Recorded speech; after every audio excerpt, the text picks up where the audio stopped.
ترکوں اور عربوں کے تعلقات پہلی صدی ہجری میں ولید اول کے عہد خلافت سے شروع ہوئے۔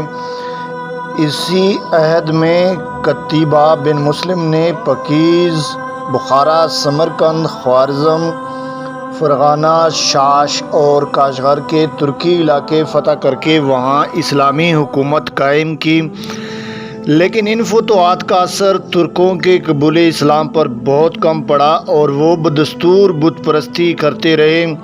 البتہ سمرقند میں قتیبہ کی بت شکنی نے بت پرستی کا خاتمہ بھی کر دیا۔ جب قتیبہ وہاں پہنچا تو اس سے بہت سے بت خانے نظر آئے جن کی نسبت عام طور پر یقین کیا جاتا تھا کہ ان کے ساتھ بے ادبی کرنے والا فوراً ہلاک ہو جائے گا۔ قتیبہ نے ان بت خانوں میں آگ لگا دی مگر اس پر کچھ آنچ نہ آئی۔ یہ دیکھ کر بت پرستوں نے اسلام قبول کرنا شروع کر دیا۔ السلام علیکم، میں تبسم جلالی اور آپ دیکھ رہے ہیں میرا یوٹیوب چینل تاریخ ناک۔ آج کے تاریخ ناک میں آپ کو سلسلہ وار تاریخ جو کہ خلافت عثمانیہ کے متعلق ہے، اس میں ہم آپ کو ترکوں کا اسلام اور قبول اسلام کے واقعات کے بارے میں بتائیں گے۔ لیکن تفصیل پر جانے سے پہلے اگر آپ نے ابھی تک میرے یوٹیوب چینل تاریخ ناک کو سبسکرائب نہیں کیا تو سب سے پہلے چینل کو سبسکرائب کریں اور اس کے بعد اس کے بیل آئیکن کو اگلی ویڈیوز کی نوٹیفیکیشن حاصل کرنے کے لیے لازمی پریس کیجیے گا۔ تو آئیے چلتے ہیں آگے تفصیل کی جانب کہ ترکوں نے اسلام کس طرح اور کتنے عرصے میں قبول کیا تھا۔ حضرت عمر بن عبدالعزیز رضی اللہ تعالیٰ عنہ نے اپنے مختصر عہد خلافت جو کہ 717 سے 720 عیسوی میں اسلام کی خاص طور پر کوشش کی تو من جملہ اور ممالک کے انہوں نے ماوراء النہر جو کہ ترک بادشاہوں کو بھی دعوت اسلام دی تھی اور ان میں سے بعض اسلام لائے۔ پھر عبداللہ بن عمر اللشکری کو دعوت اسلام کے لیے ترکی بھیجا اور وہاں کے بعض قبیلے مسلمان ہو گئے۔ اس کے بعد خلیفہ ہشام کے عہد میں جو کہ 724 سے 743 تک تھی، اس میں ابو سیدا کی تبلیغ سے ترکی کے لوگ کثرت سے اسلام میں داخل ہوئے۔ سمرقند، بخارا وغیرہ سے جو ترکستان کے علاقے تھے، جزیہ اور اخراج کی رقمیں بیت المال میں آتی تھی۔ خراج کے سلسلے میں ترکستان سے لونڈیا اور غلام بھی بھیجے جاتے تھے جو رفتہ رفتہ اسلام قبول کرنے لگے۔ پھر بھی معتصم باللہ کی خلافت جو کہ 833 عیسوی سے 842 عیسوی تک تھی، ترکوں میں اسلام کی اشاعت عام طور پر نہ ہو سکی۔ سب سے پہلے خلیفہ منصور نے ترکوں کو فوج میں بھرتی کرنا شروع کیا، لیکن اس کے عہد میں جو کہ 745 سے 775 تک تھی، ان کی جماعت بہت قلیل تھی اور فوج اور حکومت میں صرف عربوں اور ایرانیوں کا اقتدار تھا۔ ہارون رشید کے زمانہ خلافت میں اہل عرب اور اہل روس کے درمیان جو حریفانہ کشمکش پیدا ہوئی، اس نے امین کے زوال کے ساتھ عربوں کی قوت کا بھی خاتمہ کر دیا اور مامون کے عہد میں جس کی ماں ایرانی نسل تھی، ایرانیوں کا زور بہت بڑھ گیا۔ اس کے بعد جب معتصم خلیفہ ہوا تو اس نے ایرانیوں کے اقتدار سے خائف ہو کر ترکوں سے مدد حاصل کرنی چاہی اور چونکہ اس کی ماں ترک تھی اس لیے طبعاً اسے ترکوں کی جانب میلان بھی تھا۔ چنانچہ اس نے ہزاروں ترک غلام خرید کر انہیں اسلامی تعلیم اور فوجی تربیت دی اور اب فوج میں ترکوں کی تعداد اور قوت تیزی کے ساتھ بڑھنے لگی۔ گبن لکھتا ہے کہ معتصم نے جو اس خطرناک مثال کا سب سے پہلا بانی ہے، 50,000 سے زیادہ ترکوں کو دارالخلافت میں لا کر آباد کیا۔ اس نے ان کے لیے طلاکار ریشمی لباس تیار کیا اور زرین ٹپکی وردی میں شامل کیے، جس کی وجہ سے ترکی دستے دوسری فوجی دستوں سے ممتاز معلوم ہوتے تھے۔ ہر سال ہزاروں ترک غلام پایا تخت میں لائے جاتے تھے، ان میں سے کچھ محافظ شاہی دستے میں شامل کیے جاتے تھے اور باقی فوج میں بھرتی ہوتے تھے۔ جو اپنی قابلیت میں زیادہ ممتاز ہوتے تھے وہ فوجوں کے سپہ سالار مقرر کیے جاتے تھے۔ جو ترکی کی قوت فوج میں بڑھتی گئی، عربی دستے کم ہوتے گئے۔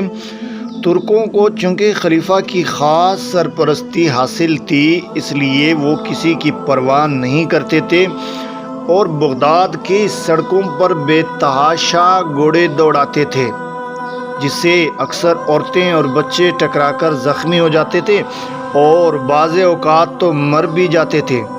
اس لیے بغداد کے باشندے ان کے مظالم سے بہت جلد عاجز آ گئے۔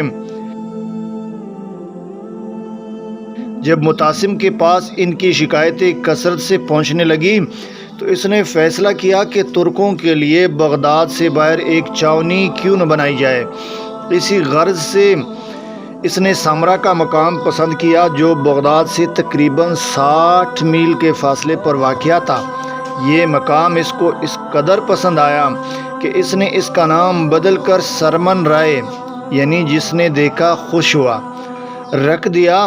فوجی بارکوں کے علاوہ خلیفہ اور وزراء کے لیے بھی عالی شان محل تعمیر کیے گئے، اور چونکہ متعصم نے بغداد کا قیام ترک کر کے اپنی ترک سپاہ کے ساتھ سامرا میں رہنا شروع کر دیا تھا، اس لیے رعایا کے ہر طبقہ کے لوگ اس نئے شہر میں آباد ہونے لگے اور تھوڑے ہی دنوں میں سامرا ایک نہایت پر رونق شہر بن گیا۔ وہ 221 ہجری سے لے کر 279 ہجری بمطابق 836 تا 894 تک 7 خلفائے عباسیہ کا دارالسلطنت رہا۔ جب معتمد تخت نشین ہوا تو اس نے سامرا کو چھوڑ کر پھر بغداد کا رخ کیا اور بغداد کو پایا تخت بنایا۔